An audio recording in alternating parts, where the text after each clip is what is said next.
Palestine, been under Ottoman rule for centuries, was religiously diverse, including mostly Muslims and Christians, also a small number of Jews who lived generally in peace. It was changing in two important ways.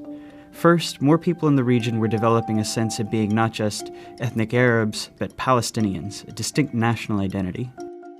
At the same time, not so far away in Europe, more Jews were joining a movement called Zionism, which said that Judaism was not just a religion, but a nationality, one that deserved a nation of its own.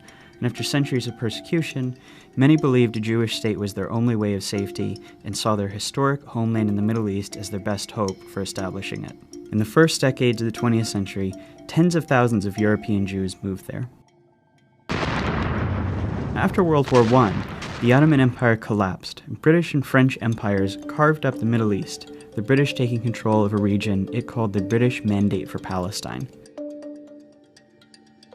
At first, the British allowed Jewish immigration, but as more Jews arrived, settling into farming communities, tension between Jews and Arabs grew. Both sides committed acts of violence, and by the 1930s, the British began limiting Jewish immigration. In response, Jewish militias formed to fight both the local Arabs and to resist British rule. Then came the Holocaust, leading many more Jews to flee Europe for British Palestine and galvanizing much of the world in support of a Jewish state. In 1947, as sectarian violence between Jews and Arabs there grew, the United Nations approved a plan to divide British Palestine into two separate states. One for Jews, Israel, and one for Arabs, Palestine. The city of Jerusalem, where Jews, Muslims, and Christians all have holy sites, was to become a special international zone.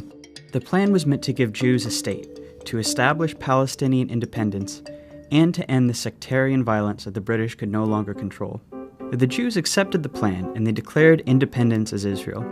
But Arabs throughout the region saw the UN plan as just more European colonialism trying to steal their land.